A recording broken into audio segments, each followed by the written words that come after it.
Up out my forest, they looked into my room. I was only 4 years old, I didn't know what to do. I was playing muscle men with a friend, I think the dude was named Vernon. He saw the M16s and stepped away from the curtains, and they kicked in the door. This is the DEA. They saw my father, and then they fucked up his face, and they cruised up the stairs with their M16s. They busted into my room and scared the fuck out of me. I saw my mama, I said, what the fuck's happening? She said, we're busted. I said, what the fuck does that mean? She said, for growing the weed under the basement floor. I said, the plant that dad smoked. She said, but there's more. They're gonna take up our house. They're gonna take all your toys. They're gonna take away data. They're gonna put them in bars. They're gonna take all our money. They're gonna take all your cake. The next day was my birthday. I'm not being fake. These motherfuckers, they're called the DEA. They're called the CIA. They're called the NSA.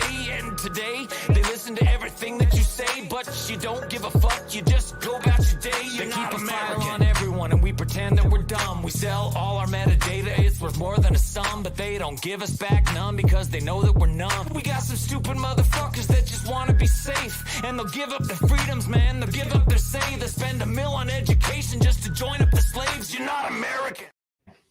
You're not American. If you educated yourself and you have some money, you're not American. That's our song from ClickTight, who sponsors this show. Thank you to ClickTight. Also, ClickTight, American rappers from America, USA, are actually releasing their first single next week. So check that out at ClickTight on all the different platforms out there where you can stream music. Their first drop comes next week. So check it out. I'm producing these guys, amazing, talented rappers from all around the country, actually, that have gotten together to form this group. So I hope you guys dig it.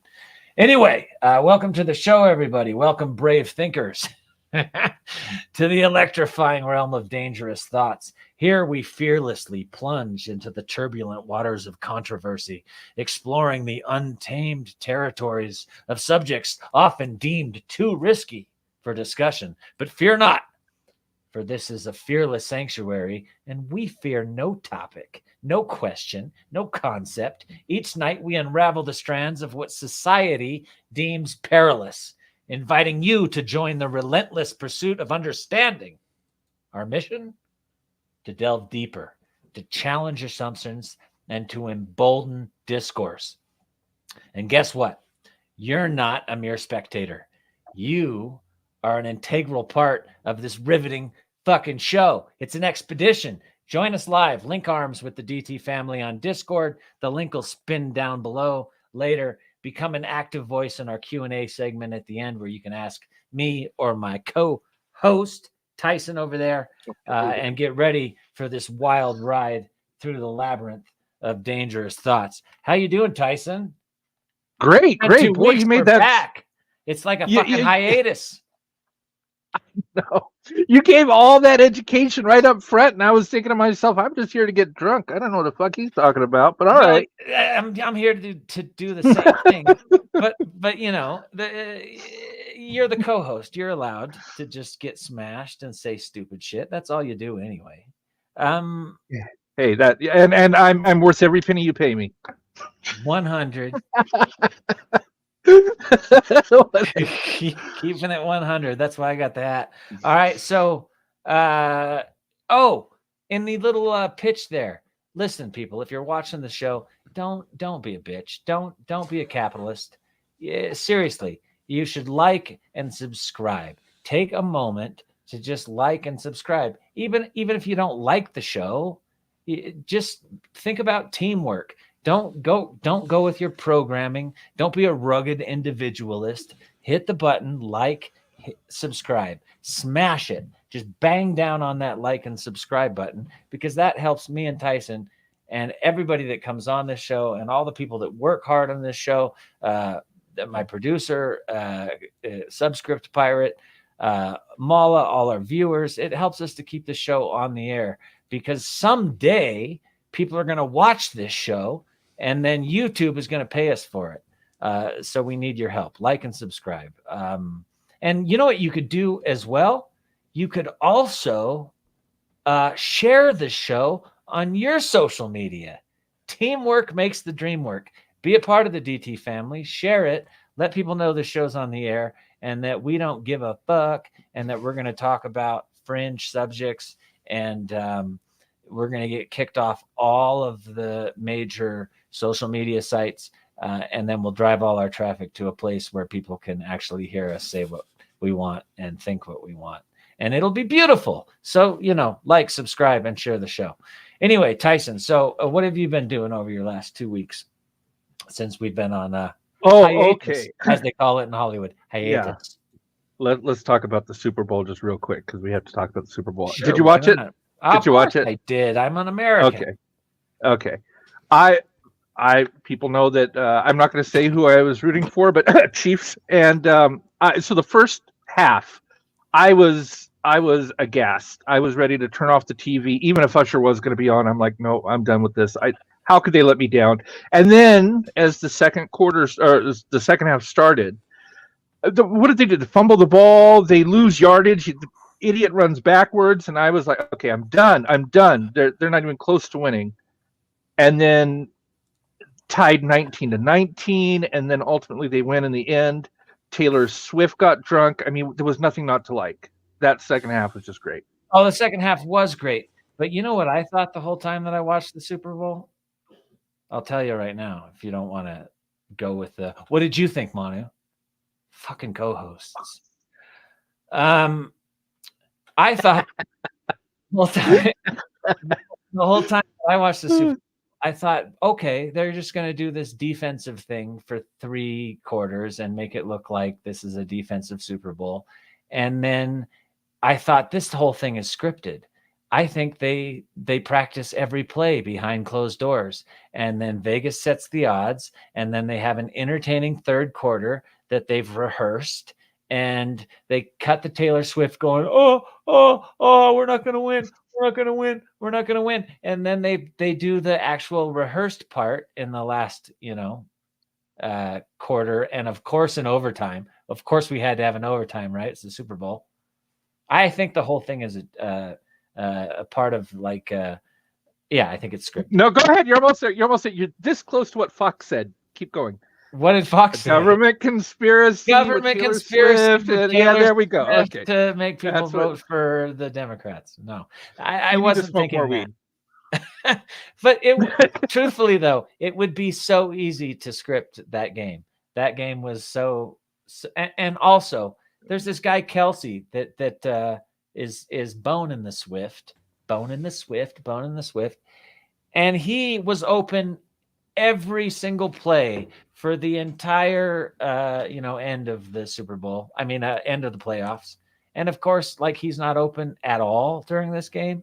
I saw him go over to the coach and like almost punch him to say make a play call for me. But Kelsey didn't do anything. And I think you're embarrassing me in front of my girlfriend. Yeah, it's also a great part of the script. But okay, on to the monologue, and I wrote a really long monologue today, so I'll try to get through it quick. I was going to put it on the but here's what I did over the weekend, and not over the weekend, but over the hiatus. Oh man, I'm way off my game. Okay, so I went up to Northern California last weekend to do Christmas with my parents, and we're poor, so.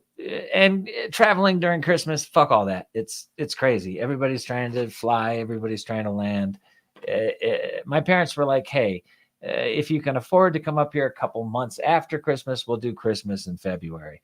I was like, I'm down. That's good. So I went up to see my parents, and it was fun. But fuck me. Tyson, have you ever met a functional family? Do you have a functional family? No. Yeah. I don't either. And one of them is probably listening right now. So yeah, I'm going to be honest. No, I'm pretty sure neither of my parents are listening. My mom loves me, but she doesn't care what I do with my time. When it comes to YouTube, my mom barely knows what YouTube is. You know what my mom does on YouTube? She watches people gamble because my mom's an addict of gambling. And I love them, but it's the same fucking thing every time with those guys. I go up there. I went gambling with mom. Mom gets this thing called free play where she goes into the casino and they give her like $100 every week of free play on her little casino card.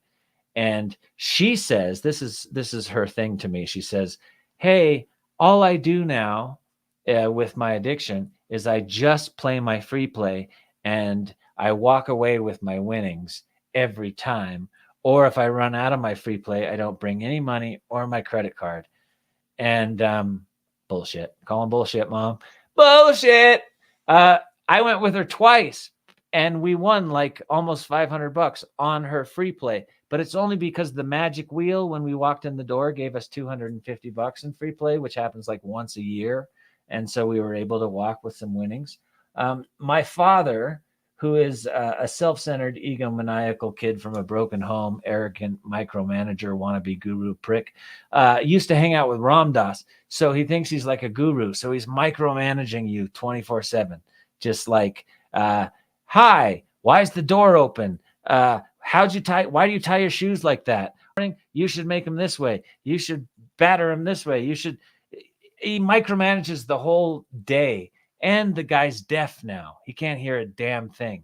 So he says to you, he says, hey, Manu, and he says to my gal, who I brought with, Valerie, if you want to hear me, if you want to talk to me, you must tap on my shoulders and look in my eyes and speak at this volume in order to, for me to hear you or fuck you.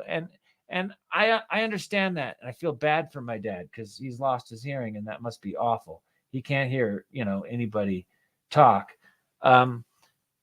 But he's still such a prick. Like his whole life, he's spent telling me to not drink. Alcohol is evil. My dad was an alcoholic cop from Chicago. And now guess what my dad is? He's a drunk. He's a fucking drunk. Yeah, it's awesome.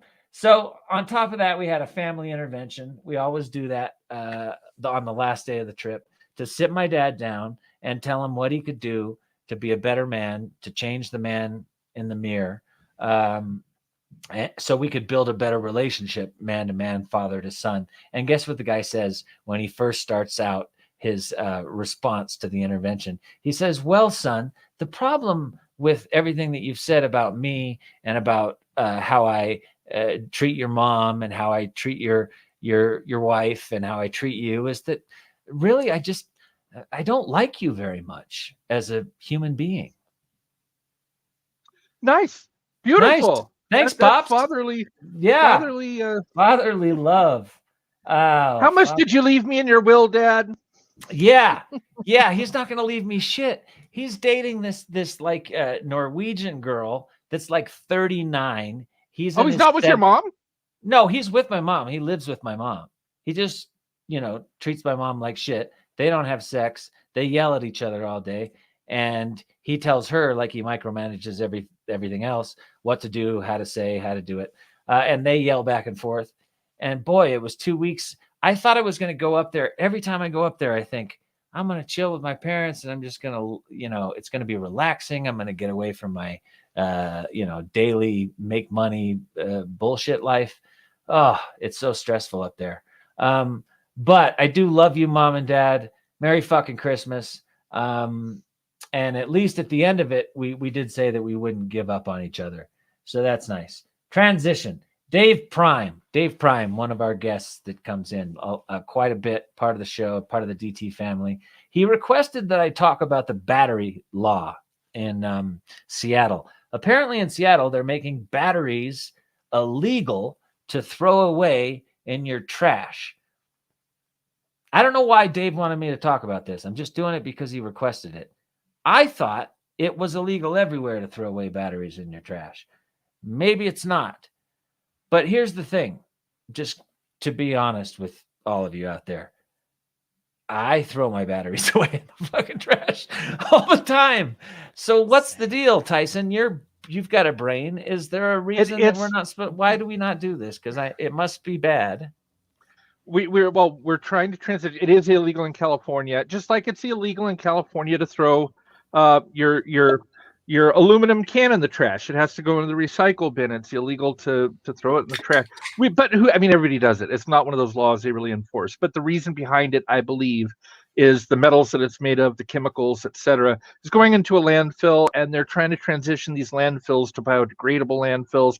Anything that doesn't biodegrade needs to have its special handling, batteries, chemicals, things like that. So If you're let's asbestos, educate some people. Where do yeah, you give your batteries? I don't know where to give them to. Where do you bring them? all recycling centers should have a battery collection where they can collect all kinds of batteries, and then they go to be recycled. Those same components can be used in new batteries. So can I just throw, since I'm a rich guy from Hollywood, can I just throw my batteries in my recycle bin? Theoretically, yes, but I'll tell you, if, and this is very rare, but it has happened, if a battery explodes, catches fire, whatever, in the dumpster or in the garbage truck, especially lithium ion, that's really, really bad. Oh, Lithium ion don't batteries throw do away your explode. Tesla batteries. Gotcha. Never, yeah. If you have a One of those little walkie-talkie or any kind of rechargeable, yeah, rechargeable batteries use lithium ion, and those things are volatile. They'll explode. You know what my So dad's definitely don't like? mess with those. My dad's like that guy from The Simpsons that runs the nuclear power plant, except he's always sipping on a margarita, and he like walks around going, and he walks up behind you, and he fucking creepy dude. I like him though. He's one in a million. He's like Hunter S. Thompson, except not famous. 2 fights last week. Teofimo Lopez fought a slick boxer named Jermaine Ortiz. Jermaine Ortiz just ran the whole time, ran around the ring, trying to outpoint him, trying to just run. I don't want to fight, but I want to stick a jab in your face every now and then. And they almost gave the fight to Jermaine Ortiz. I just got to say this about boxing in general, and we'll move on from here. Fuck these kind of fighters that run around like that. We pay to see 2 guys get in the ring and fight. And these announcers talk about these boxers and their brilliance about how they can outpoint. Fuck these guys. Like, if you want to be a boxer, learn how to fight. I can't stand watching these fights where these guys run. There was another championship. What was his name? Oshaki Foster fought Nova. These 2 guys stood toe-to-toe. Oshaki won. It was a brutal display of violence and skill. It was a wonderful fight, and hats off to those 2 guys. Thank you for being real fighters. If your best talent as a boxer is to run and make people miss, quit the fucking sport, because you're making it worse. Lastly, next month, I go to court. Supposedly for backing into a city bus, not once, but twice, and then driving off at high speed with a friend of mine in the passenger seat of my car. Now, neither my friend or I were even minimally aware of any contact with the bus. It did not happen. This, like I said last week, to the few hundred of you upper middle class people left in the world who have still been raised to trust the police, watch American Nightmare on Netflix. You might realize how bad we need police reform in this country. Here's my theory. I was sitting parked off the side of the road.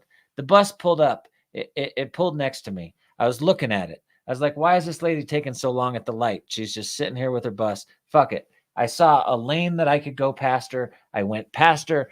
And as I went past her, I saw her yell at me like, you can't pass me on the left. You have to stay behind me. I heard her say something like that. And then I took a left in front of her. And me and my friend who was sitting in the passenger seat were like, what was up with that lady? She wrote down my license plate, called the police, said I backed up into her twice, caused damage on her bus, that there actually was damage. I get back from LA after being there for a week. I get a phone call from the police. They say, hey, did you happen to have an incident with a bus last week? I was like, yeah, this lady yelled at me. They were like, well, she said you hit her and backed up into her twice. This cop comes by my house. I was going to send our producer a picture of my car's back end because there is not a scratch on it. And there's a damage to the city bus. So I must have like an adamantium Kia made of superhero parts. Anyway, it's crap. So let me hear you. I know you're not out. I know you're out there. You're listening, some of you. So let me hear you say it loud. And if you've ever been harassed by the police, like Ice-T and NWA and anybody that's ever been harangued, killed, or fucked by the biggest and most problemated gang in this country. Let's hear it. Fuck the police. Fuck the police. That was energetic. Very good. Thank you. So lastly, Becca, I think I've said lastly a few times in this monologue. I wrote too much of a monologue tonight. A friend of mine used a wonderful word tonight. She said haranguing. And I like that. There's a lot of haranguers out there. Becca is a TikTok woman. She has a lot of followers on TikTok, and she has a bunch of followers because she's funny and she's brilliant and she makes good clips. But she gets these like terrible messages. This guy tonight wrote her and said, "Hey, titties for money?" Question mark. So for those of you out there on the internet, you fucking slimy, pervy trolls, and let me get this clear. There's nothing wrong with being perverted, but it's how you go about it. I'm a perv. Tyson's a perv. Cassie's a perv. A lot of my friends are pervs. Being a perv is fine. Yeah. I have many friends in the straight and LGBT community, total perverts. But it's how you go about it, you fucking hairy ball vag trolls. You wanna plant, you don't say that kind. You wouldn't say that at lunch. You wouldn't be sitting at lunch, or you wouldn't see a lady walking down the street and just be like, "Hey girl, titties for money?" No. You wouldn't fucking do that. So stop that shit. I get it all the time on my Twitter and my X too. I'm a twink famous Star Trek guy. So people, I get it mostly from men, truthfully. Not a lot of girls are perving on me, but a lot of men will be like, "Hey, do you mind, Manu, if I tell you that you're super attractive and I'd love to F you in the A?" And I'm like, "Thanks, man. That's really kind of you to tell me that I'm pretty, but would you tell me that in the street? Would you just like walk up to me and say, 'Hey, money for F in the A?'" To be fair, plastic surgeons all the time. Titties for money. Titties for money. Yep. Titties Yeah. for money. I guess it's not. It's okay if you're a plastic surgeon. You can say that. Yeah. Well, it is. Have you seen those two plastic surgeons? What's that show? Botched. I love that show. Where they fix all the fuck ups of the plastic surgery. Yeah, because you're going in there to get your titties for money. So that's an okay place to say it. That's what I mean. It's how you perv. Perving is not wrong, but it's how you perv. And these people behind their computers, they have such a lack of discretion. So my notes say blah, blah, blah, questions back and forth with Tyson. I think we've done a little bit of that. Let's bring on our guest. Our guest this week is Scott Taylor. Now, Scott Taylor is a badass. He's a fringe, scientist. I don't know if he's a scientist, but he knows a lot about near-death experiences, shared death experiences. He was a faculty and executive director of the Monroe Institute for 35 years. He was faculty. 2 years he was the executive director. The Monroe Institute was one of the first places run by, I think, a man named Bob Monroe, who was the first to teach people how to have out-of-body experiences. Now he works for the shiftnetwork.com with Evan Alexander, Susan Geisman, and all sorts of amazing faculty of the woo-woo, which is what Scott likes to say. I call it the fringe community. So if you want to learn about UFOs, NDEs, herbal medicine, ghosts, all sorts of things like that, you can go to the Shift Network, and you can take classes from Scott Taylor himself. Let's bring on the man, the myth himself, Mr. Scott Taylor. How are you, sir? I'm really well, thank you. I appreciate, and I have been looking forward to exchanging dangerous thoughts here on this show. Dangerous thoughts, ideas outside the norm. How terrifying for people, huh? Whoa, I just spilled that all over my face. Well all done. Right. Thank you. Well, it's just an avatar, right? Doesn't really matter. I'm starting to think, Scott, I don't know about you, but I'm starting to think this whole thing really is some kind of, have you ever heard of simulation theory? Oh, yeah. Kind of like the Matrix. Yeah. Yeah.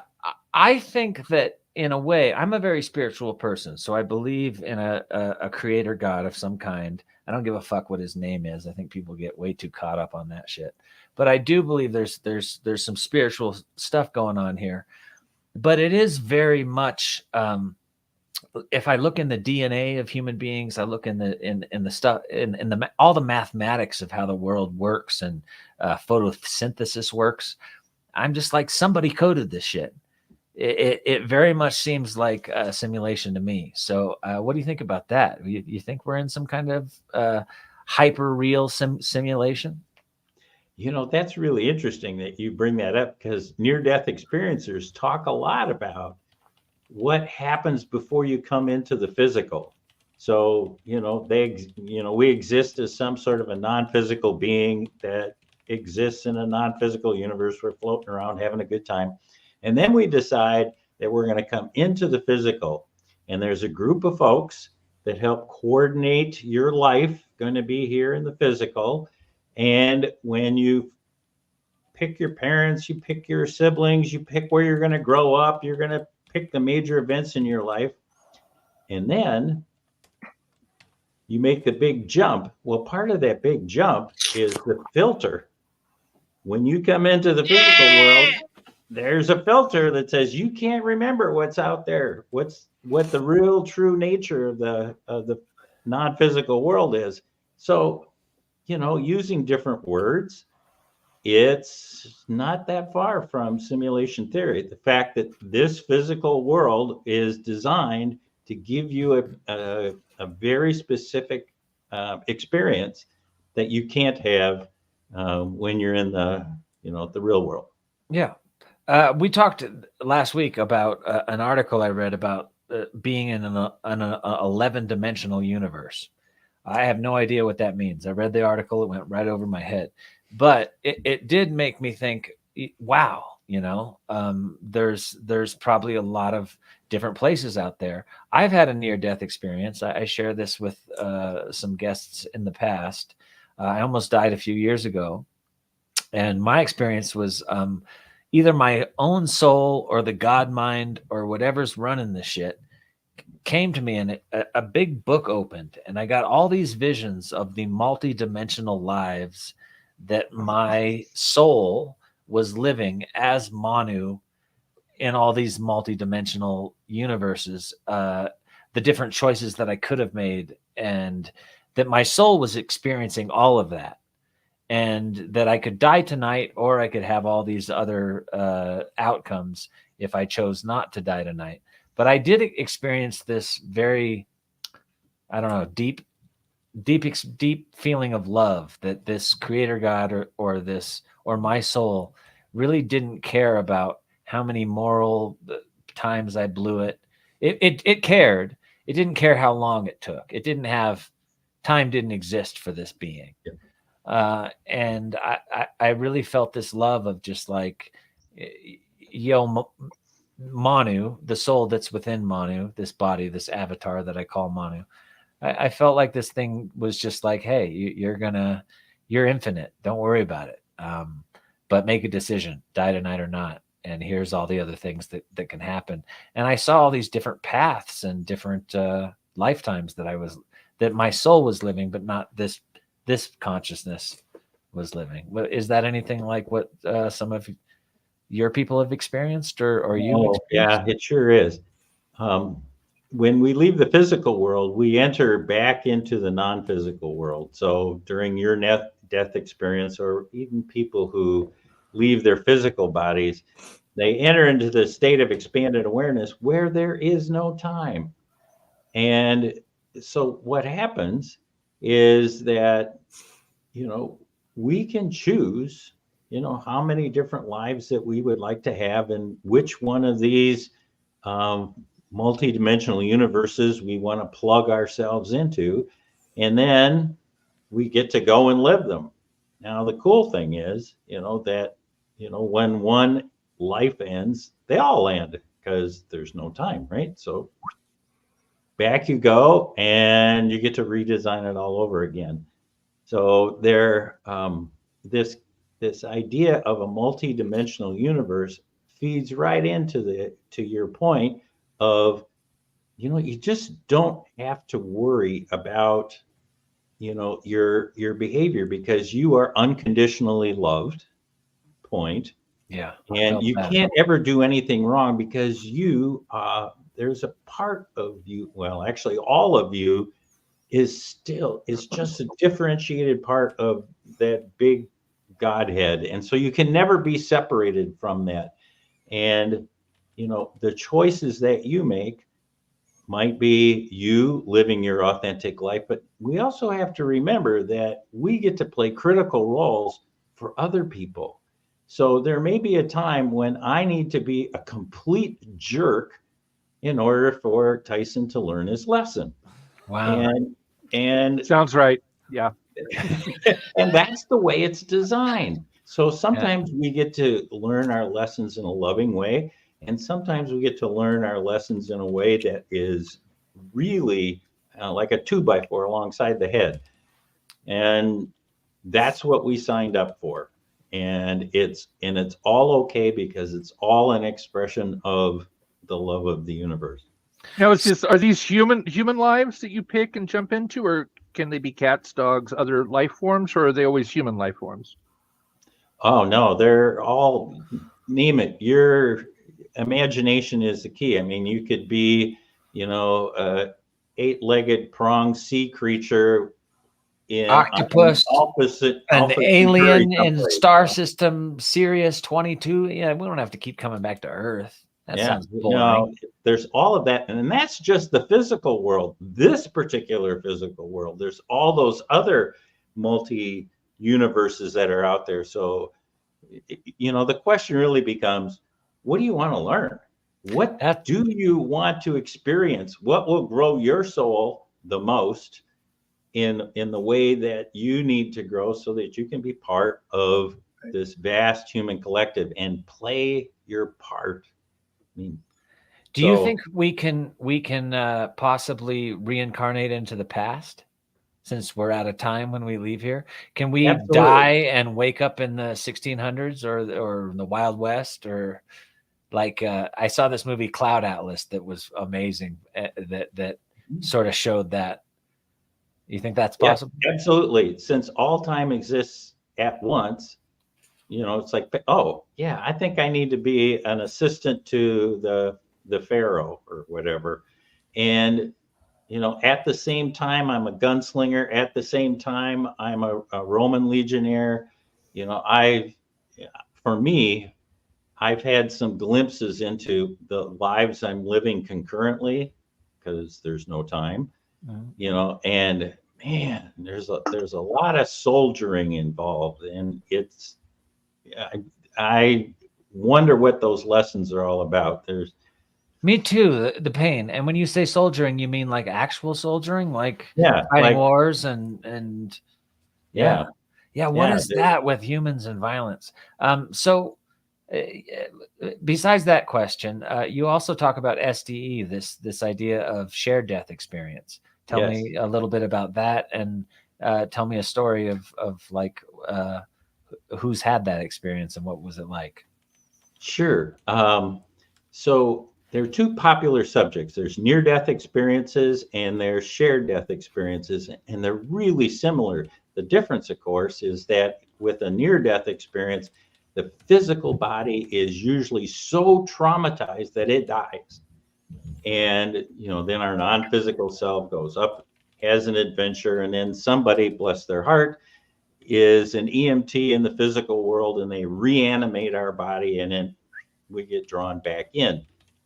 And so we have the lovely thing of remembering that adventure, whatever it is we did. So that's a near-death experience, broad stroke.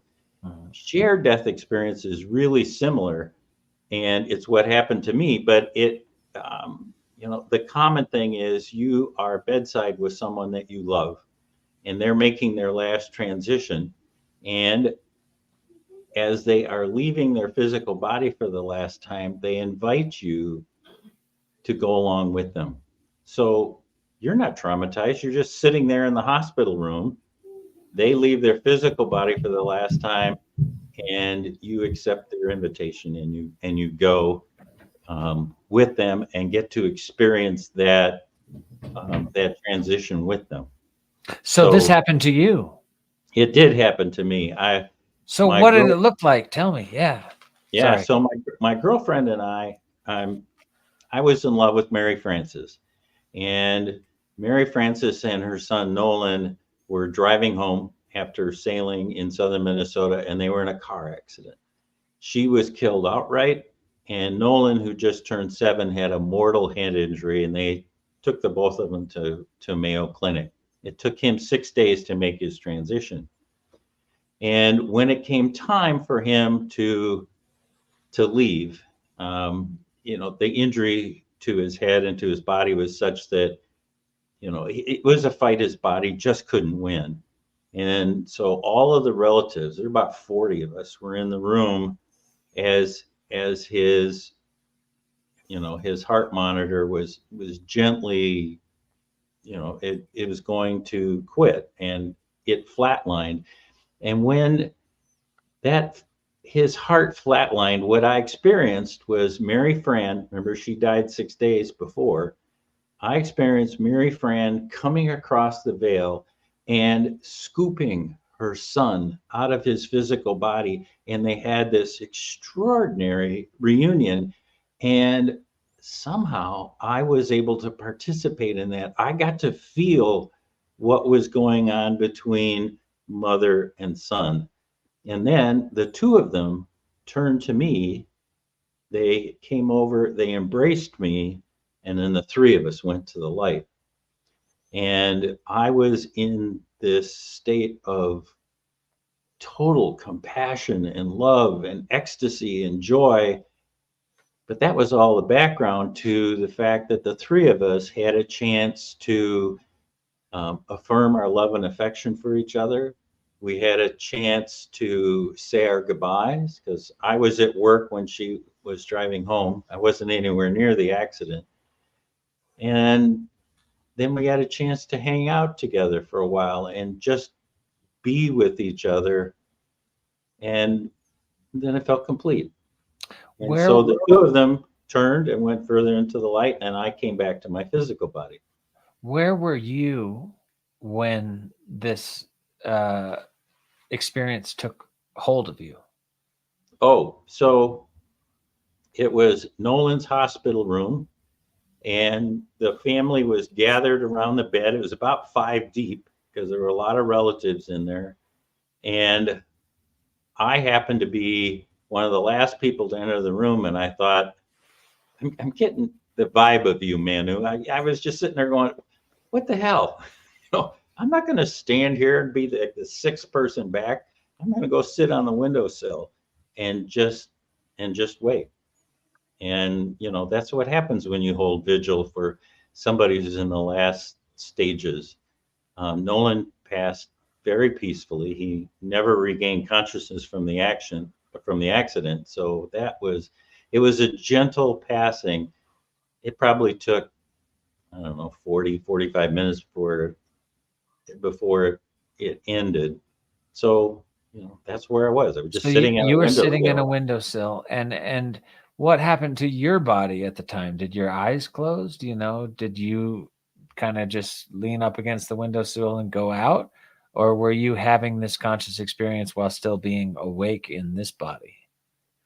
Yeah, that's a really good question because what happened to me was relatively unique in that I was I left my physical body, and 100% of my consciousness was with Mary Fran and Nolan in the light, and 100% of my consciousness was there in the room with all of the other grieving relatives. Wow. I had split. And quantum mechanics action. So I didn't have a word for it then. I mean, Lordy, I grew up. We call that the double Riker. The double Riker. Yeah. Yeah, exactly. So now I call it bilocation because that's what happened. Wow, I was in two places at the same time, and both of those consciousness were firing on all cylinders. And I know this because when I was in the room with the other relatives, I was sitting on this windowsill, and it was like the joy of the universe just was trying to break out of my body, especially out of my face. And I had this expression of ecstasy of, this, I was reflecting what was happening in the non-physical universe. And if anybody had looked at me, any of the other relatives had looked at me right at that point, it would have been entirely inappropriate. It would have been, what are you smiling about? Yeah. what do you, so Yeah. I did the only thing I could think of, which was, put my hands in front of my face until the both parts of me got reunited together. Wow. And then I could, take my hands down and do what you do when you've lost Mary Fran and Nolan just moments before. I mean, you hug and you cry on each other's shoulder, and you grieve and comfort each other. And now, if time has no effect in this place, what was it, the time you were there in we'll call it the ether for lack of a better term, were you there in the ether with them longer than the time that you were in the room? Like, was there a time difference? That's my sense. That's another great question, because I think it was probably like 5 minutes in the physical world, as I'm sitting there doing that. But I tell you, it was much longer than that in the non-physical world, because we had quite this chance to, like I said, affirm our love and affection for each other, and then just generally be with each other. A point on that is, one of the things I am extremely grateful for, which I didn't know at the time, was I am so glad that this didn't happen in English. I was just going to ask you that. Was there, what were you talking to Mary Frances? And it was all visual. It's visual, but it's where you connect mind to mind. Okay. And there's no language around that. It's, it's like thought balls, where English has such restrictions on what words mean. And if somebody says they all language, if they love you, in the non-physical world, that comes through with all of these textures and history and, the future that you don't have together and the past that you did. And all of that is just in a thought. Awesome. And, and then you're merging your energy fields together. So it's, it's all. Well, it literally is a shared experience. You don't need to exchange. You're experiencing it together at the same time. And Yep. Wow, you got it. It's exactly that amazing. Way. What was the goodbye like? Yeah, and actually, you're also merging with the universe, because you're connected with all that is and all that has been and all of the love that has created this physical universe. So it's not only just the three of us that were there expressing ourselves to each other. It's, the universe chiming in at the same time. So you could feel, for lack of a better word, a God mind of some kind there as well. Oh, absolutely. Yeah. Do you, what did it look like? What's the space before the light look like? Okay. Yeah. You guys have been reading your stuff. This is great. In near-death and shared-death experiences, when people leave their physical body, they tend to encounter one of three lights. We see a lot of the first one, which is the white light at the end of the tunnel. Think Harry Potter's last experience when, Voldemort kills him and he goes up and, sees Dumbledore. We've heard that a lot in near-death stuff. Yeah. Yep. So there's a lot of that. The second light that happens is called black light. And it is that space that is the source of everything. It's like where everything exists before form. And if you're a Genesis 2 fan in the Hebrew Bible, there's that phrase in there that talks about before form there was the void, there was the source, or it depends on what translation you have. But that's what it's talking about. So sometimes near-death experiencers come and they have this sense of being just them in communion with the Godhead before anything. And it's quite extraordinary, and it's really not taught in mainline Presbyterian churches. But the third thing, to get to your point finally, is clear light. And clear light is this experience where, as you sit in a room, you begin to see that everything is made up of the energy of the universe. So, like, that light behind me would glow. That flag that's behind you, Manu, would glow. That the board that you're at, Tishan, everything you look at, each other, we're all Tishan. I said he'd call me whatever he wants. Tishan, are made up of the love of the universe. And all of a sudden you begin to realize that you have entered into another dimension that is in the same place as this one.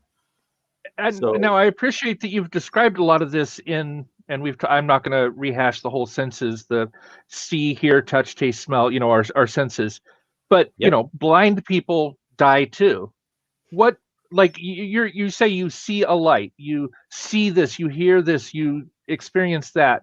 How can you explain it without using the 5 human senses? Like, a blind person must experience the same thing, but do they see something? Like, how does that? Well, as it turns out, in the non-physical universe, there are more than 5 physical senses. And told you, Manu, $20 fucking bucks. I told you. Go ahead, continue. I'm so Tyson glad that wasn't I the could one help to bring it up. make your wallet a little lighter, Manu. So what happens though is people who are blind tend to see in near-death experiences. So there's that. The problem is, if you've been blind since birth, you don't know how to interpret it. That's a deal. Right. But there's other senses that happen in the non-physical universe. One is synesthesia, which is the merging of different senses. So you would smell colors. Awesome. As an example. And so that is one. Emotion is another one. You get so much information from emotion that comes in. There's also intuition, where you just understand. There's no predicate. There's no after. There's no before, no after. It's not a sentence. It isn't constructed like that. You just enter into an experience and you understand it. Poof! All knowledge just hits you at once. Almost Akasha record-ish kind of stuff, right? Yeah. And then there's Akashic, Tishan. It's Akashic Records, Tishan. Calm down there. We see it in our physical lives all the time with coincidence. Coincidence is a manifestation of the information that's coming from the non-physical to you. Do you turn left? Do you say hi to this woman? Do you I am so happy you said that, because I tell people that all the time. I say, when I experience conversations with God or the God mind, it always has to do with coincidence. Mm-hmm.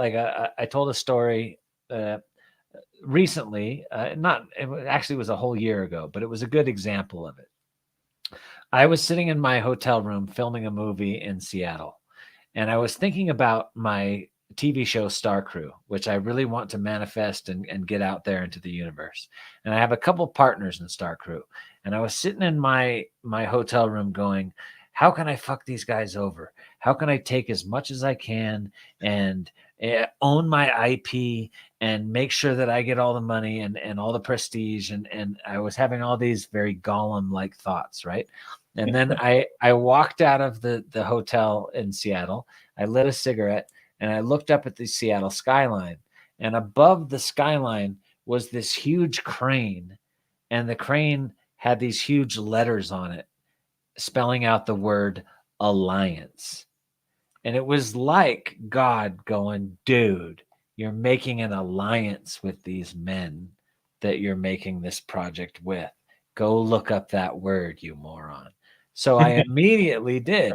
I went and looked up alliance, and it was like the beneficial, something that is beneficial to all parties. and not something that you control and you get all of it and you're the man.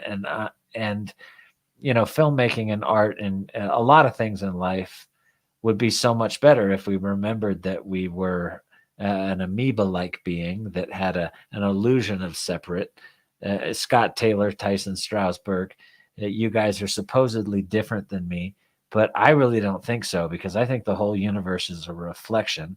You're just light bouncing. We're all just reflections. Yeah. And Scott, you're made up of the same thing that I am. Tyson, you're made up of the same thing that I am. We all have this gray matter. We really aren't different at all. We've had different experiences, environments growing up, but they're very much the same too. So I've learned to look into other people's eyes and realize that that's me and they're me. And I wonder how we could get more people to do that more often, There is quantum entanglement is a real thing, right? It's a single particle that gets split. It's quantumly entangled, and therefore it exists in two different places, but simultaneously non-local. It's real. That is a thing, and it had dawned on me, quite a while back, and I saw a show on this. It made really great sense. Imagine you're a two-dimensional being, right? You can see width, you can see length, but there's no height. And imagine that there's a hole in the middle of this fabric where you exist. If a sphere, something round, something three-dimensional, were to drop through that hole in your existence, your plane, you would simply see like a little circle pop out of nowhere, grow, and go and close again, right? That would be the perception. Because you wouldn't be able to perceive three dimensions.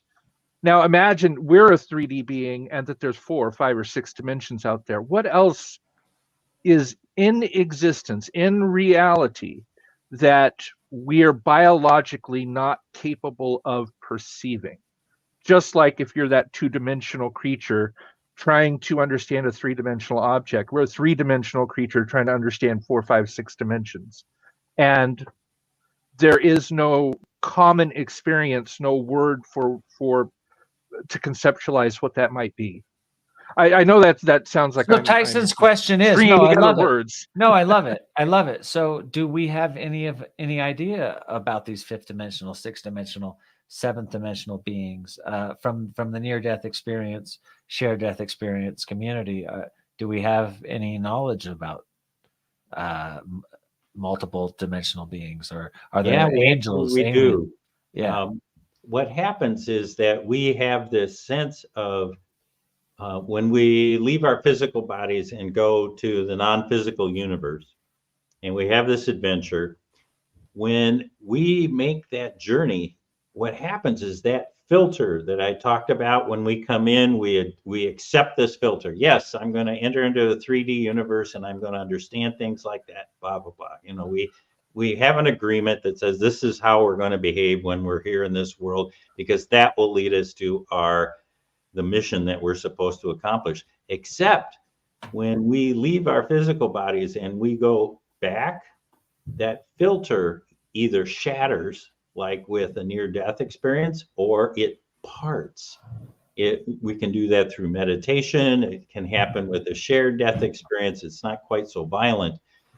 But when people come back, there are all kinds of after effects that happen as a result of them connecting back with this unified universe that we've just been talking about. And when you sit there and chit chat with people, you go, well, what can you do?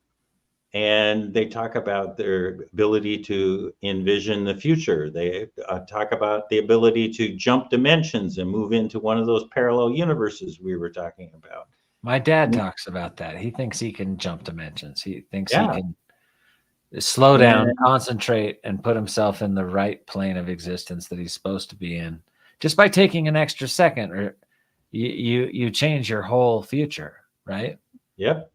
And weird ones. The one that happened to me, this is just bizarre. So if I'm driving down the street at night, about 100 yards ahead of me, I'll be turning off street lights. as I drive down the road. And then as I pass, they go back on again. It's like, really? Well, What is that good for? You know,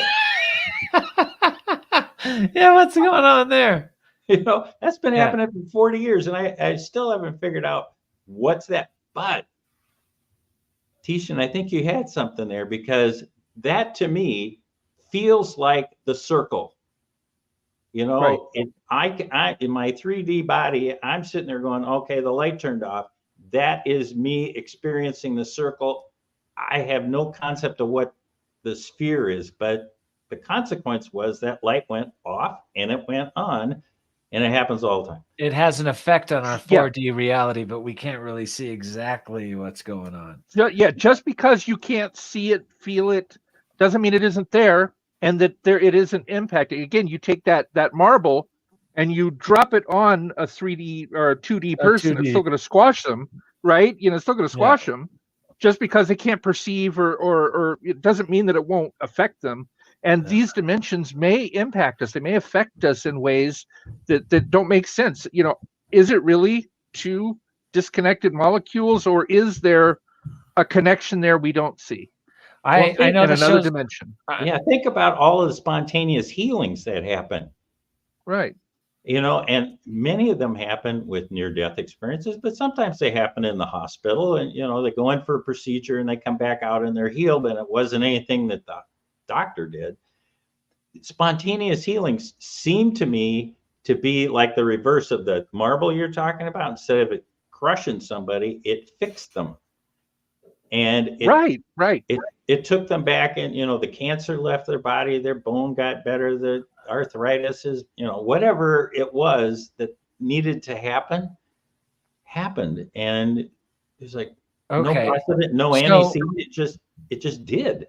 Because our show is so short, we're running long, but I have two more questions for you.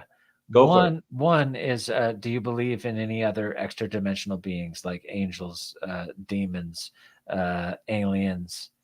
Do any of these things play a part in what we're doing here as human beings? They play a huge part. Yes. I think so. Yes. There's all kinds of energetic beings that are here for our benefit, that help us learn our lessons. Yes. Has anyone seen them in their near-death experiences? All the time. What do they look like? Another really good question. Because take angels, for instance. Just in near-death experience, children tend to see angels like you see it in Christian churches, like white robes with the wings and the halo. Okay. And that seems to be so that the children recognize that they're helpful. They may have seen that, but there's some sort of presence that they have that makes them stand out, and kids that are in this very unusual situation trust them.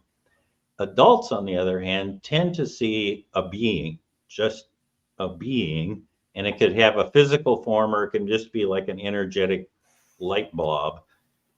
And they recognize the energy signature. It's not so much about the visual, it's about the energetic signature that says, oh, you're an angel, you're here to help me learn this, that, and the other thing. Last point I'd make on that is that it can be very culturally specific. So an angel to me is going to look different than an angel from a Hindu culture, or somebody who is a practitioner of shamanism in South America. Okay. So I had that experience with my near-death experience. When the book opened to show me my multiversal lifetimes, I felt like, okay, the storybook of all it was like, here's how you can relate to this. Yeah. It almost seemed like this being that was much more aware of how things worked than I was showing me something that I could relate to. It was sort of like I'm going to dumb it down for you while you're here. No, that is exactly right, because otherwise you couldn't understand it. They'll give you, that direct hit, and you have no context to put it in.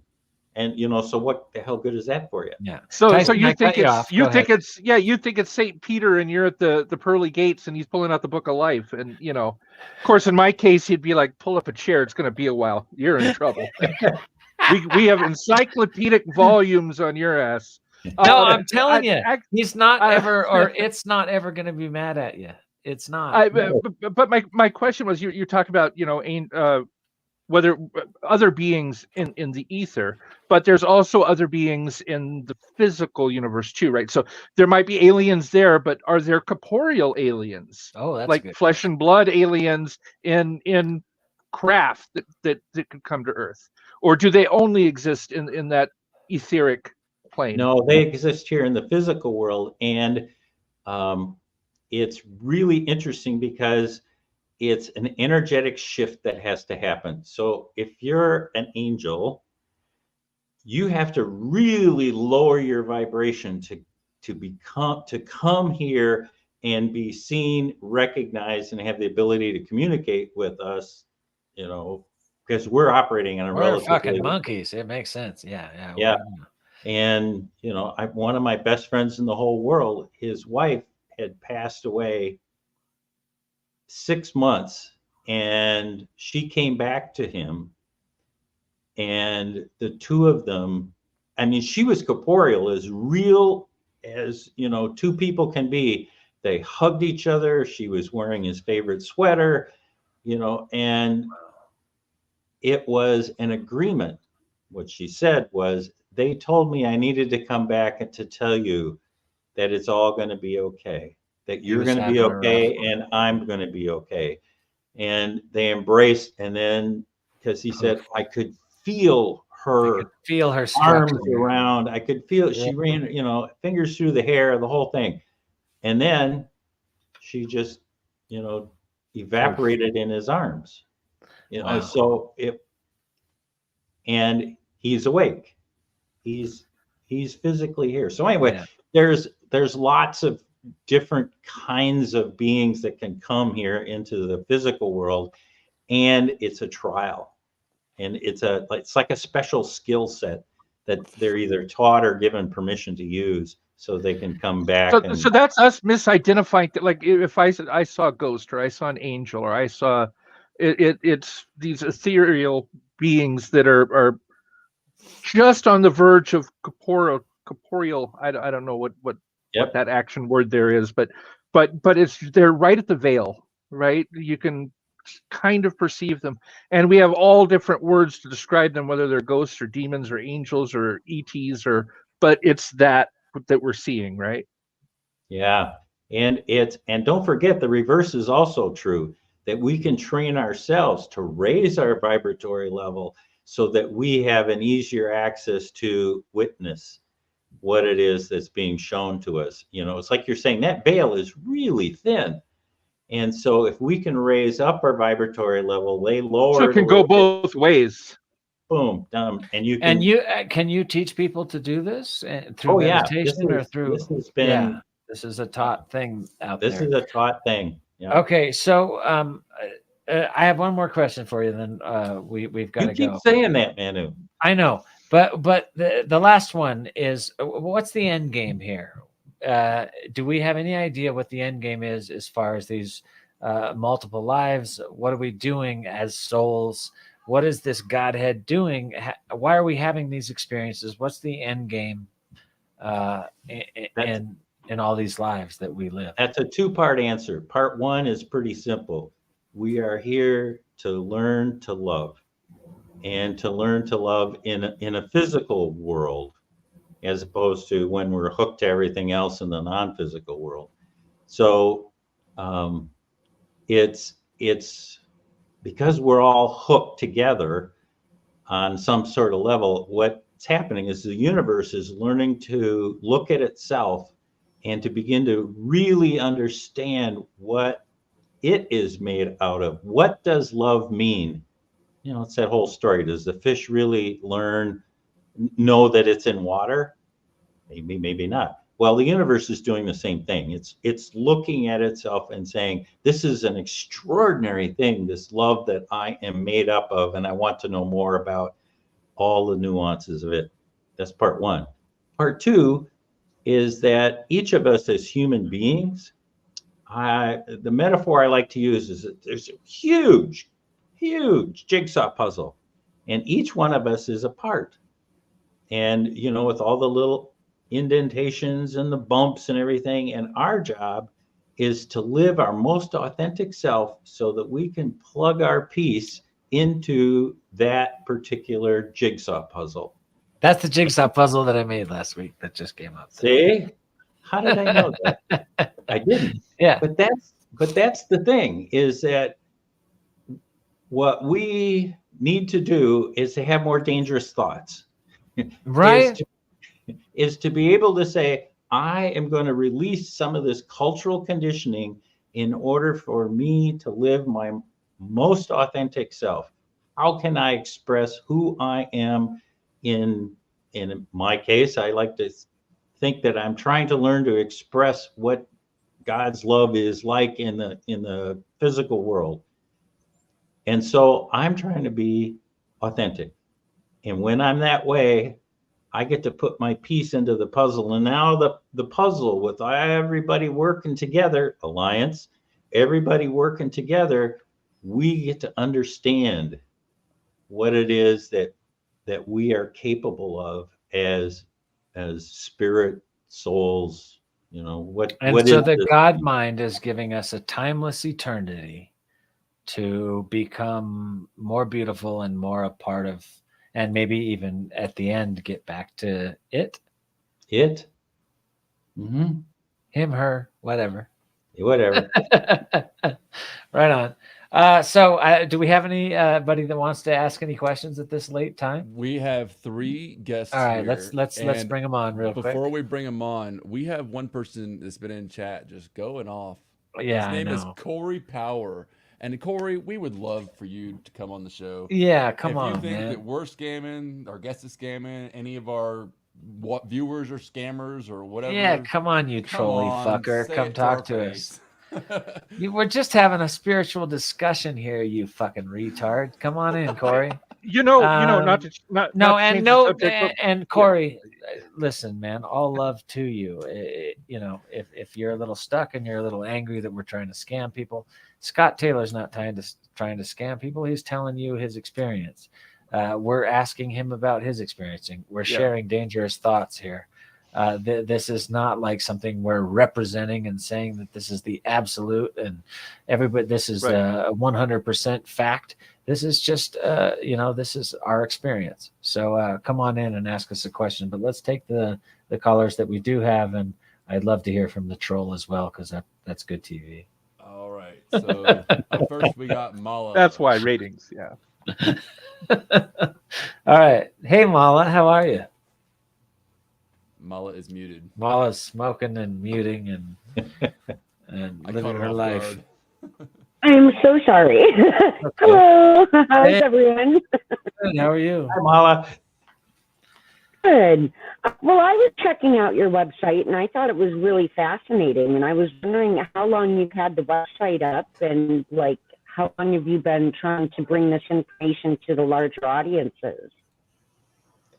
35 That's years. interesting. So I think the website's been up, I don't know, 8, 9, 10 years, something like that. It's been a while. And what are we talking about? Are we talking about near-death meditations? Neardeathmeditations.com. Okay. Thank you. Yes, and there is my story. There's links to the CDs that I put out. That started in 2013 so the story is that I studied near-death experiences in an academic way. Took 7 years, got my degree. That's why they call me Dr. Scott Taylor. I finished, and I was having a conversation with my guides, right? Like, okay, I've done all this academic research. It's really good stuff. How do I write the book? Because that's what you're supposed to do. How do I write the book? And, what approach do I take? And the one time in my life when I actually heard something and I got information audio, normally for me, it's visual and a combination of senses. But that time I got a voice, and the voice said to me, Scott, the world doesn't need another book on near-death experiences. What they need is the experience. And I thought to myself, God, that's really cool. So I asked the question, well, how do I do that? Crickets. Nada. Not That's it. So what happened was they essentially told me, well, Taylor, you got to go figure this thing out for yourself. So I did it. You know, I had been teaching at the Monroe Institute. They have some very effective tools and techniques for entering into expanded states of awareness, but they use a cosmology that is Bob Monroe's. I decided to try to use those tools and technologies based on near-death experiencers, because there's millions of people who've had that experience, millions. And there's a very definite series of commonality. Yeah. There's common elements. And so, well, we know how to use meditation to enter into these expanded states. So let's figure out how to make that work. And we did. It took me a decade to figure out how to use binaural beats to help people enter into expanded states. And what do you do when you're there? And, you know, and how do you navigate in a non-physical universe in a way that makes sense? So that's a really long answer to a great question. He also has a bunch of these Into the Light. I think they're audiobooks. It's a great website. They're guided And the link meditation. to your Guided site- meditations. Okay, Yep. cool. And Sorry. yeah, so somebody, you know, for $25, you can try one at home and see if it works for you. Personally, I think that it's really helpful to have a guide. And that's why I like the Shift Network has a 25 module class that I teach, starting you at the very basic and then teaching you some really advanced skills by the end on how to enter into, hold, and navigate the non-physical universe. You know, that place where we all go in our life between lives. And hey, to the troll guy out there that just thought we were all full of shit, it takes a lot of practice to meditate. This isn't an easy thing. You know, I've been meditating my whole life because I've got these hippie parents, and you know, I grew up in rainbow gatherings and communes, and it's been a part of my entire existence, and it's still a difficult thing to do. So it's not like this is just going to be something that just clicks for you right away. You've got to, you want to take your actual identity and your soul out of this body for a while and have an out of body experience. It's not like you can put a quarter in a machine and make that happen. So I wish you could. Maybe someday we will. But at the moment, it's a very dedicated thing. You know, monks spend their whole lives learning how to do this. So. You know, you're a real show when you have a heckler. I was happy to see him on there. Yeah, I love heckling. Thank you, Mala. That was a wonderful question. I really appreciate it. Yeah. And, you know, Manu's right. There are so many different styles of meditation, and some are better for things than others. And so the style that I teach is particularly good for exploring the common elements of a near-death experience. It's not so good for some other things, you know, so go, you know, practice TM or, you know, a Buddhist style meditation. But for what I do, it's a very active form of meditation, and it involves, you know, bringing your whole self into the non-physical universe, which is the opposite of what some other techniques teach. So, you know. Yeah, wild. Give it a whirl. Try it out. It's cool. The Shift Network, by the way, is shift like you shift a car. The shiftnetwork.com to get a hold of. Like you shift your consciousness. Yeah. And there's classes on all sorts of fringe science and fringe thought stuff. And, you know, if you're stuck in this universe of just like Burger King and Trump and Biden and war and, you know, football and you know, take a peek into the weird places, because don't get trapped by the programming. It's so boring, and it separates us so much. They want us to be separated.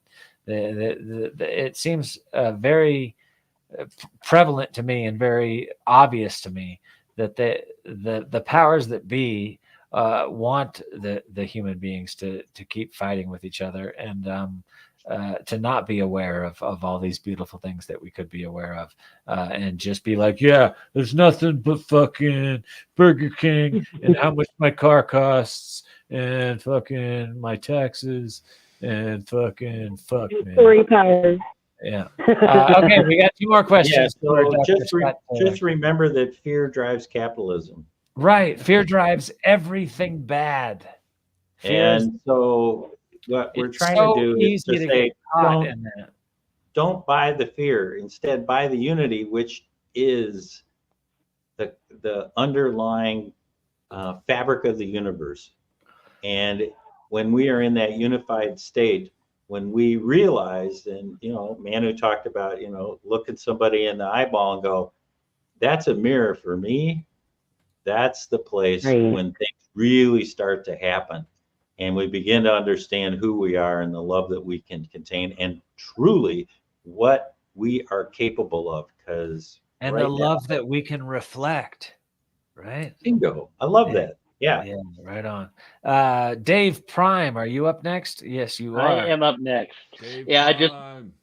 wanted to touch base first on the battery thing earlier. The fact that the city of Seattle, it's just like the city of Seattle is making it illegal to chuck your batteries in the trash. But for them to waste taxpayer money to talk about it, to discuss it, to vote for it, for something as minuscule as that, because people are going to throw it wherever the fuck they want. Yeah, but I love the not enforcing it. Let's make it illegal. Exactly. Yeah, exactly. It's like, this is going to be the law. You have to follow the law, but if you break the law, we're not going to do anything. Yeah, I like that actually, but they should leave it all out of the law. How about just public education? How about just millions of dollars in public education instead of laws that they don't enforce?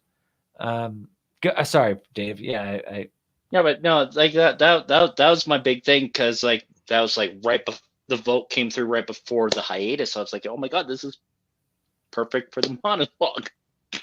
Yeah. And I feel like we're batteries. I feel like we're avatars, that we have this juice plugged into us that's this amazing life force, and we get this who knows how long of a life, somewhere between 1 day and 100 years. A couple of us live longer than that, but not many.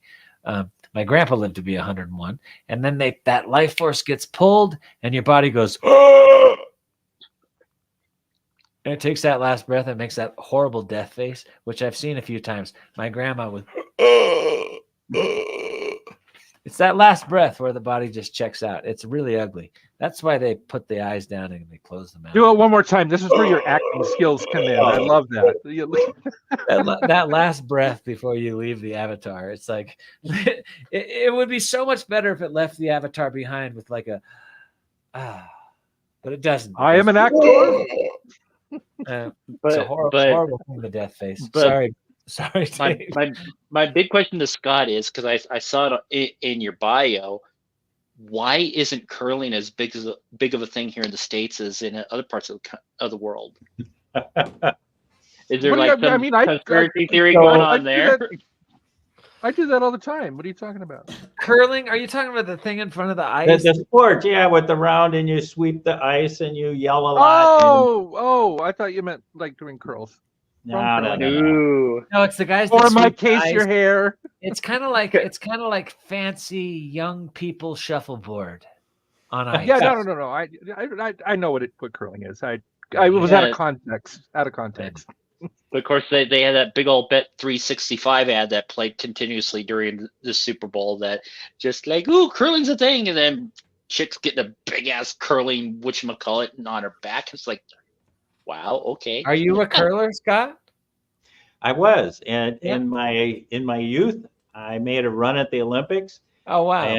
And was able to participate in the 91 play downs for the 92 Olympics, and we did pretty well. You know, only one team goes, and we made it to the Sweet 16, and then, it didn't work. But, you know, I was nationally ranked for a while, and it's a fabulous sport, and it's really smart. You know what? If I understood it, I think I would like it much more, because I know somebody tosses the curling or whatever the thing is, and then the guys that soften the ice in front of it, are they trying to just give it a clear path for his launch? What are they trying to do? They're doing one of two things. As they broom the ice ahead of time, it polishes it, makes it warm, and so the stone will actually glide farther. So if it looks like it's going to stop too soon, they sweep, and it goes farther than you would. So if it's it was all left alone. three players that have an outcome of where that thing ends up. They can. No. And the second thing that it does is, because it reduces the friction, you know, curling stones, let me get in the frame here. Curling stones are designed to go, you know, in an arc down the ice. And if you sweep, it reduces the arc because there's less friction. And so you can guide the path of the stone, which becomes really helpful when you're doing the shuffleboard thing and you're trying to knock that stone out that's counting, and you want to be in the center. So Now the sweepers are on ice. The sweepers are Pardon on ice skates. The sweepers are on ice skates. But you, the player, are you on ice skates or are you in cleats? Neither. I don't know. One. I truly don't. There is no skates involved. That you wear. Really? Shoes No, they're all on shoes. Yeah. Yeah. So it's not like a coffee cleat, bottle. something that keeps you from slipping. Yeah, Sure, it's an brother. ice shoe of some kind, but Yeah, so- Yeah. They're it's like actually a really coffee, good. you know? It's a really good metaphor, truthfully, because it's that two-dimensional universe you're talking about, with you know, everything sliding towards each other. And these last week not last week, but before the hiatus, we were talking to this guy who was talking about the great attractor and all these black holes in the universe that are sucking galaxies towards each other and into them. Which was fascinating to me. It is not as easily explained. Curling is like a pool. It also depends on the spin you place on the. All right, we're getting too much into curling, but I lost my point. I had to ask the question. Well, these black Dave, holes, you're my buddy. and Thank you. the great attractor, the biggest black hole that's sucking all these galaxies of living beings and living life. We know. I mean, unless you're a total dunce. Human beings are not the only life form in the universe. The universe is so freaking huge. If you have any idea. Oh, yeah. Also, the last thing, not the last thing, I've said that a number of times, but the one thing I wanted to mention, I just watched Oppenheimer for the second time. And during Oppenheimer, there's this thing that drives him nuts at night. And it's the spinning gravity of the inside of basically everything of an atom. And we talked to a scientist about this spinning vortex that creates gravity inside every. I wish I was more of a physics mind, but I forget what it's called, but it forms a three-way loop. I think it was a trifoil, right? A trifoil that then spins and creates this big ball of like constant whirling. And that's another thing I experienced during my near-death experience. Did you? Is my soul getting pulled by gravity. It felt like when I was making the decision, okay, maybe I'll let go, I could feel my soul leave my body like about this far. And then and it was like this sort of, I could feel the black hole. And I'm wondering if like black holes are part of what keep us or what take our souls away from our corporeal forms, if they don't have an effect just on stars and planets and other things. But if you ever watch Oppenheimer, you'll see this sort of spinning thing that happened to me during my near-death experience. That was like a record player or a fast-moving force of some kind that every time I decided to do something different, instead of die, because I was fighting death that whole night, my soul would back into my body, and I could see in that storybook a different possibility for this outcome in this lifetime, what my soul was going to learn. And that sort of record player feeling of what I call a record player or a black hole or something. I saw that. You saying coincidence, that's when God's talking, or when the God mind is talking to you, right? I saw that in Oppenheimer the other night, and I was like, wow, that's exactly what it felt like when I was making the decision whether to die or not that night, because my body was luckily strong enough that particular night to decide to keep living. What I hear a lot from near-death experiencers is that when they disassociated themselves with their physical body, and when they come back, it's like this click in. It's like you're now in alignment when you weren't before, and so there's a physicalness that goes through the non-physical body. It's like you've re-entered again. And it was wild. Finger there. No, it was wild to me because I went in and out of my body at least 20 times that night. And when I went back in, I could see little glimpses of how much of the universe had changed because I decided to live, or decided to, keep fighting to stay here. And that's interesting. So you got to see the alternative. Yeah, the alternative realities that we're gonna placate if I died 10 minutes before, 10 minutes later, or an hour and a half later. And when I came back into my body, there was a lot of moral stuff going on there too, because I could feel this sort of like, hey, if you're gonna decide to live and you're gonna decide this, that, or the other, and there were multiple things associated with that, but that if I decided to do it, that there was a lot of moral implications involved in me deciding to live. And it was like, you need to go to tell your partner all these truths about yourself and about the problems you have and about the choices you've made. And just next door to me was my biggest investor in a lot of my art projects. And there was a lot of reasons I was dying that night that I needed to tell him that I hadn't.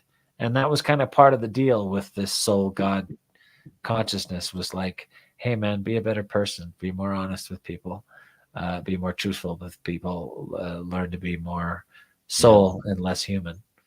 I hear that a lot about being authentic. Yeah. And coming back and saying, in order for me to live my truest life, I need to be authentic with who I am. And of course, then tell everybody around, so that quit the bullshit. Exchange is even. Yeah, quit the bullshit. That's why I wear the 100 cap. This is how the young kids say, "Keep it real, keep it 100." That's their, keep it real, man. Don't be just lying to people all the time and manipulating people, because you're not doing anything good for the universe or other people's souls. Although you might be, because Scott, you said earlier, if you're a total fuck up, you might just be playing that part for other people. You just never know till later. Till later, yeah. We have one final question. Oh, you got one more, Dave? You want to make the show longer? No, just by about like 45 seconds. But now you're talking about with the near-death experiences. I mentioned in the YouTube chat that I tried swimming across the Clearwater River 30 years ago, and I was tumbling, I guess you can almost say, in a tri-flow manner. I didn't know which way was up. I thought I was going to die when I was trying to swim across that river. But yeah, my friends, they saw I was in trouble. They dove in. Someone grabbed an inner tube, grabbed it, and I was able to get across the river and survive. It took about 2 hours for me to have the courage to swim back across again. But yeah, saying that was. Did you have an NDE during that, or did you just almost? I was 18. I didn't have much of a life to like flash back on at that point, but I do distinctly remember just tumbling around in at the time I thought was a pattern I couldn't recognize. Yeah, and there's it's interesting if you get a chance and go into a meditation back to that time, that spinning, that movement, if you can identify whether that was happening to your physical body or was it happening to your non-physical body, because sometimes we can't tell, that our non-physical body can be doing things, and anybody looking at us in the physical world will go, "Oh, he didn't move a muscle," and that isn't true from the non-physical standpoint. So that would be an interesting question to ask your younger self. Absolutely. And What, Scott, you said were you earlier, actually out of body and in that yeah, vortexy might thing be and able trying to to do figure that it for out? meditation I think or it's recall. it's an interesting life. Yeah. Yeah, it's a good question. And you said, like, do fish know if they're underwater or not? That's another thing that happened to me during my experience was I felt this keen awareness that I was absolutely a human being in an atmosphere, and I could feel the trees and all the life outside of my hotel doing the deep. And the only thing that kept me alive that night was deep breathing and focus on staying alive. And it was this thing that all the trees were doing, that the grass was doing, that everything living on this planet is doing in some way or another. And I absolutely realized that I was like a fish under the ocean in a way. Our atmosphere is yay thin, and it's so important to us. And I think it's another thing we forget about. Well, it's an absence that you It's notice. really- So, like a fish doesn't know if it's in water, right? But it sure knows when it's out of water. Yeah, There right. you go. It's the contrast that makes the difference. Yeah. Right, right. Yep. And isn't it interesting that in the Hebrew Bible, they talk about when God breathed life into the universe, it's breath that made that made the universe come alive. And you cool. experienced that in your near-death experience, that everything breathes, the rocks, the trees, the buildings, And everything. from what I understand, God's name, even way back then, came from the breath, right? Isn't The it? breath of life, yeah. I don't know if that's true or not, but it sounds good. It does sound good. Yeah. Hey, Chris.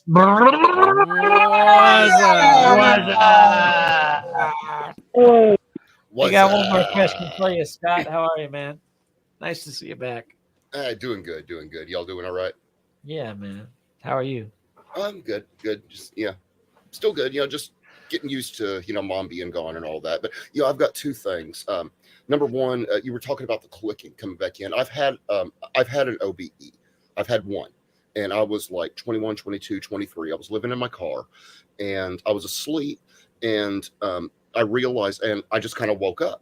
And I realized, oh shit, I left my parking lights on. So I went up to turn my parking lights off, and I didn't have any arms. And I was like, what the hell? I was like, what the hell? And then I tried turning the air conditioner down, and I was like, what the hell? And I looked around, and it was absolutely just as real as we're sitting here right now. And then I looked down and saw my body. And then I immediately, because the seat was completely laid back, and I immediately turned straight up. I was looking straight up, and I fell back into my body, and I felt it from right here in my core, and my entire body started tingling all the way, and I couldn't move. I could not move. I tried, but I couldn't move until all of the tingling had stopped, and then I could move again. And I was like, oh shit, that was real. Back to being a human. Yeah, just a story. But anyway, I wanted to ask you about this. I had a dream. Okay. Very vivid, very real, very colorful. And I was in like a train or like a subway or something like that. Or a bus, and I thought it was a bus at the time. And I looked, and the conductor was up there. He never turned or looked around or anything. And the bus was really long.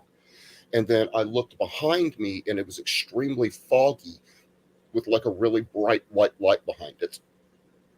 And then I sat down, and we were traveling really, really fast going backwards. And I was thinking to myself, dude, this is awesome, man. I'm comfy as hell, man. This is great, man. I'm getting chauffeured. Yeah, hell yeah, I like this. And then, it suddenly came down to a stop, and I looked out the window, and there was like, it looked like a train depot where there was this like it was like a little store type thing. It was very colorful, like one of those mini marts you see in Japan with all the neons, the green, the blue, the pink, all that. And then the rest of it was kind of like a dull drab, kind of grayish color. And then I woke up. 3 minutes later, I got a call from my dad telling me that my mom had just passed away. Yep. That was the 21st of January. It wasn't long ago. These guys know about it. Wow. But yeah, just bounce that dream off you. What do you think? Oh, shared death experiences have that as a marker, I would say, because your experience, I mean, if it happened to me, is filled with the metaphors of what that's about. I mean, there's a conductor, somebody who's an escort to take you to the light. It's kind of foggy, so you don't know where it is, but there's the light.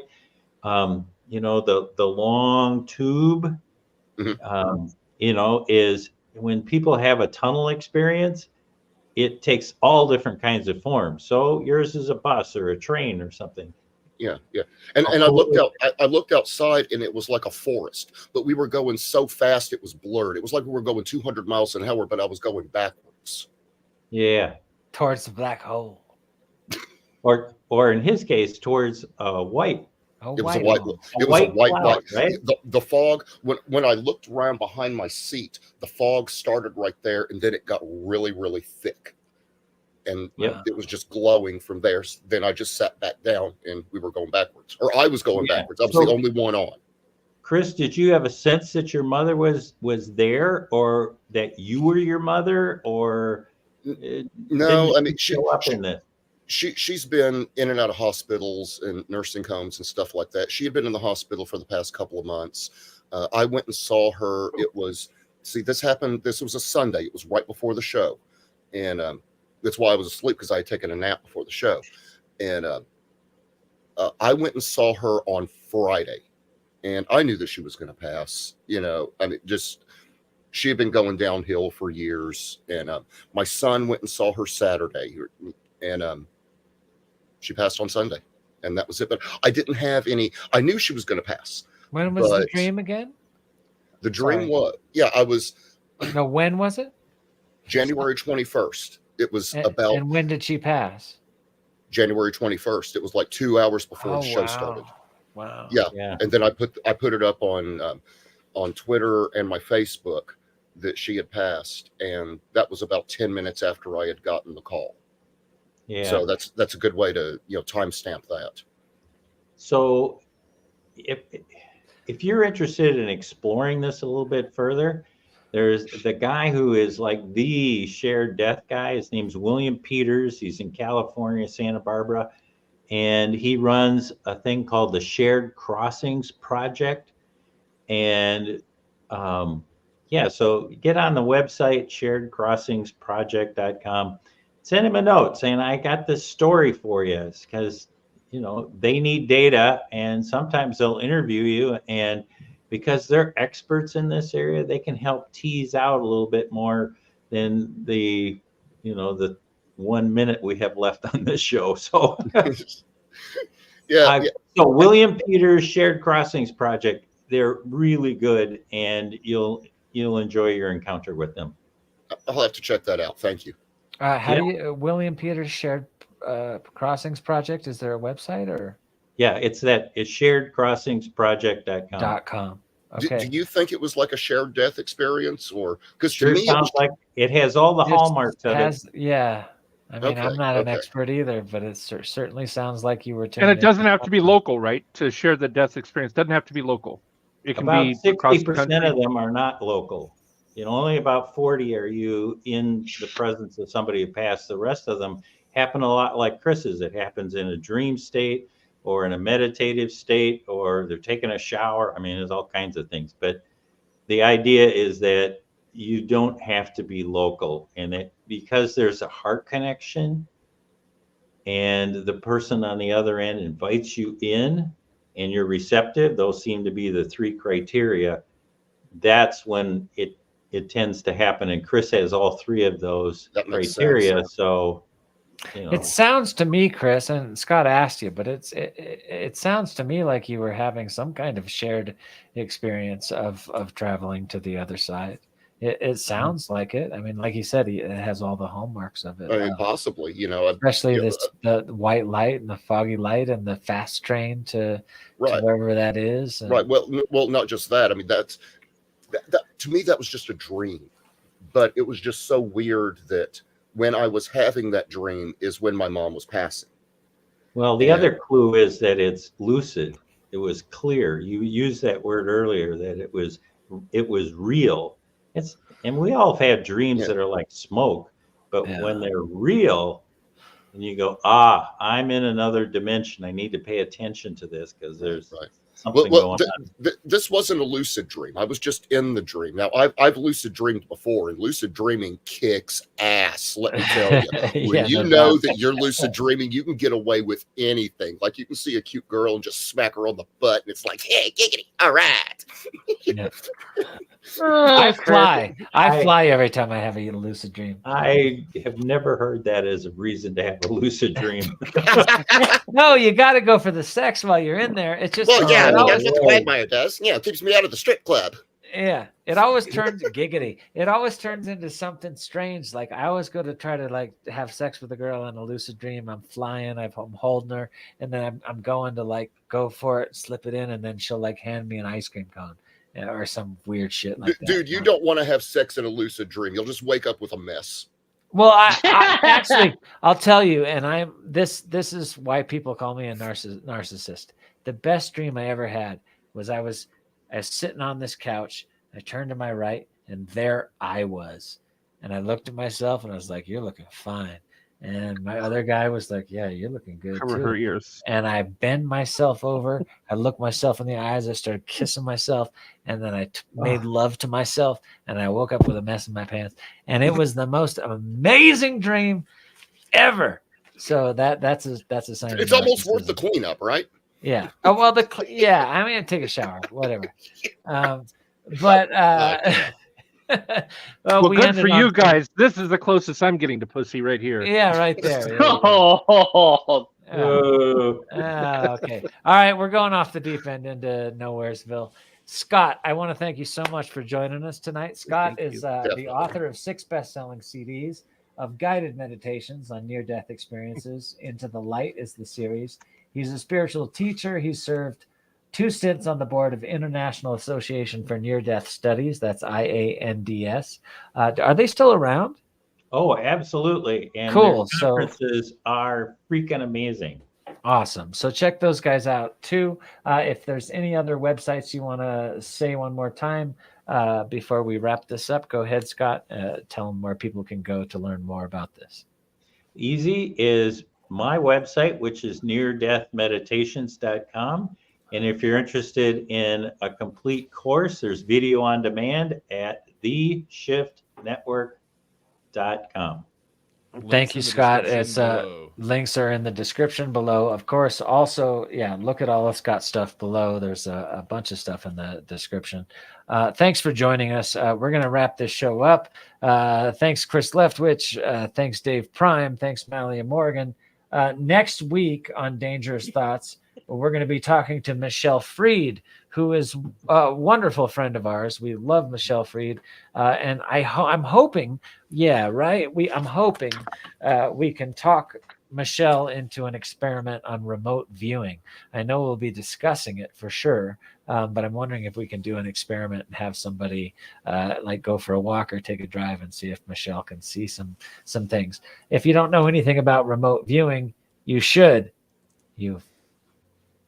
It's Ostrich dangerous with thinking. your head on the ground. Yeah, it's dangerous thinking. So join us next week. Like and subscribe if you haven't already.